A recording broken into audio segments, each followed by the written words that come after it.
During the early years of Golden Voice, another band of young performers called the Coachmen emerged on the popular scene. Their originality was easily defined with their British coachmen's uniforms and their attempt at the British accent. Tom Kane, one of the founders of the Coachmen, wanted to be a guitar player for as long as he could remember. By the time I turned 14, I actually convinced my parents to buy me one. Jammed on it, played around with it, and found out that the guy that lived up the street, Terry Walters, also had a guitar. So the two of us connected and we started jamming with each other, and that was the beginning of the Coachmen. Terry and I were having so much fun playing together, and the next thing you know, we had a few friends, neighborhood friends, would come listen to us, and we decided that we needed to take it a step further and become a full-fledged combo. So we had other members that played with us. Some came, some went, some stayed longer than others.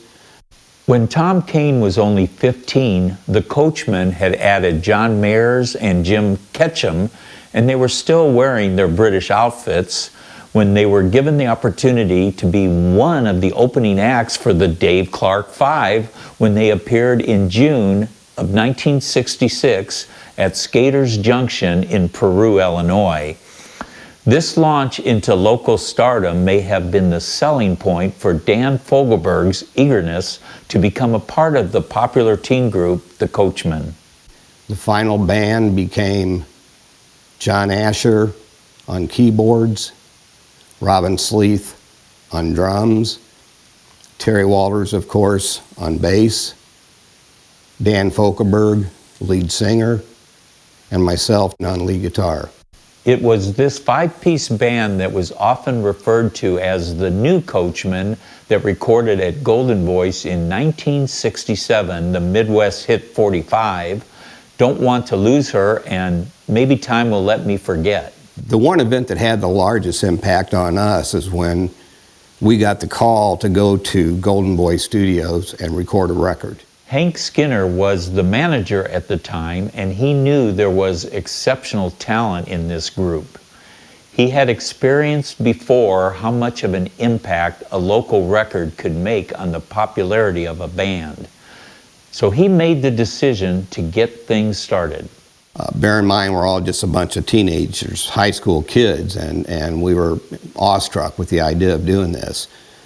So we get to Golden Voice, and Jerry has us just set our gear up, just like we would if we were playing at any other gig. Then he goes into his control room, and he has us start playing portions of the various songs, and he's manipulating the board up in the control room, and he works his magic up there, but it takes 12 hours to get a final recording that he would be satisfied with. So thanks to him, the song sounded as good as it possibly could. The songs that we recorded were Maybe Time Will Let Me Forget, Maybe time will let me forget. Maybe time will let me forget. Maybe time will let me forget. Maybe time will let me forget. Maybe time will let me forget. Maybe time will forget her. and Don't Want to Lose Her. Find her and bring her back, search for her. Find her and bring her back, search for her. Find her and bring her back after all. You don't want to lose her. Both of those songs were actually written by Dan Fogelberg. Well, after the record came out, you can imagine, just being high school kids, that we were gaining in popularity. And one of the unique things about the Coachmen is that we came from several different high schools in the area. I went to Manual, Terry Walters went to Central, John Asher and Robin Sleeth went to Richwoods, and Dan Fogelberg went to Woodruff. So we had all the bases covered. We got more gigs as a result of it. We were privileged to be allowed to play with a lot of large name entertainers that were brought into the Peoria area, like The Who, for example, the Yardbirds, the Turtles. The list is pretty lengthy. Being a member of the Coachmen will always be a memorable part of Tom Kane's life. But like most young bands of the garage band era, they eventually went separate directions, and the Coachmen were no exception. But they had one more chance to put their memories on tape. The Coachmen didn't have a lot of different harmonies. Actually, only John Asher and Dan Fogelberg were the two that harmonized together, and they did that very well. But we were very diverse in the music that we played. We played everything from Jimi Hendrix to Buffalo Springfield. In fact, our second recording session at Golden Voice was to record a Buffalo Springfield song called Questions. And I can remember it was the same setup. We just set up like we would for any other gig. And we're playing, and we get to a lead part, and I'm playing the lead, and all of a sudden I hear things coming out that I look down at my guitar and I think, who's doing that? And that was our introduction to the echo system that Jerry had. He had thrown some sort of an echo chamber on that, and it made it sound like there were 2 or 3 guitar players playing. We never actually had a record pressed with the recording that we did of the Buffalo Springfield song Questions. And the tapes just kind of went by the wayside. I know all of the remaining members would love to have a copy of that tape. We hope someday it will surface. We want to see if it's as good as we remembered it being 48 years ago. It was the opportunity for success that made the members make their decision on how far they wanted to take their music. Tony Sansone from New York had an artist management company, and he also recognized good talent. We were approached by a gentleman of the name Tony Sansone, I believe, who was a manager for the band Left Bank. They had recorded a song, Pretty Ballerina, I think was the name of it. Anyway, he wanted to sign us to a contract. He wanted to take us to New York and do some recording there.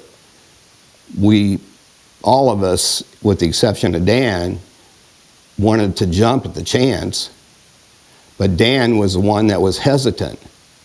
And it was kind of ironic because Dan's the only one that pursued music. But that event kind of led to the demise of the Coachmen, and we all went our separate ways. Though all the members of the Coachmen continued to play music, most chose other paths to make a living. Dan Fogelberg was the only member who made music his career like his father, Larry Fogelberg. Dan actually started doing a lot of recording by himself at the studio, where he was cutting tracks and he was starting to add his own overdub parts to where he was playing more than one instrument, singing more than one part. He was very talented to work with. I knew his father well, Larry. He was the band director at Pekin High School, and Larry would come out and we would have lunch together and talk about the industry and different things. And I can remember well Larry's concern that Dan was very young at the time, and he was starting to spark a lot of interest in people in the promotion business. And Larry was a bit concerned about Dan getting in the business too young, but yet he didn't want to hold back his talent. So he was very flexible about it and really was one of the keys to Dan's success. And the song that Dan later recorded in live, the leader of the band, pretty well outlined what Larry meant to Dan. Dan was very talented at playing a number of instruments. He could do all the background vocal parts himself. And so what he would do, he'd come in the studio and he would lay down basic tracks, and then we would overdub vocals and more instruments and so on and build up a very well-rounded arrangement. He did that on a number of songs, and early on, I took one of his demo tapes up to Chicago and had them reviewed by a company called Wood & Nickel that was owned by Bill Trout and Jim Golden. They really liked what they heard, and I believe that they would have signed him right on the spot. But Larry, his father, and I had talked in the past about Dan being young in the industry, and he wasn't sure if Dan was actually too young to get involved with all there is to be involved in the music industry. And I think Larry stalled the process a bit while Dan still worked on arrangements and recordings. While Golden Voice was developing, the music scene all around the Midwest was growing by leaps and bounds. In the area of the University of Illinois at Champaign, there was a great demand for live music, and Bob Nutt and Irving Azoff had their own thing going with Blytham Limited Talent Agency. Somewhere along the way, and I don't know what the connection was, Blytham Limited became involved, and I believe that Irving and John Berry and the people from Blytham actually got Dan his first record contract. They took our tapes, which were very good demo tapes, and they considered them as masters, and they didn't want to re-record a lot of the parts because they was afraid they wouldn't capture the moment.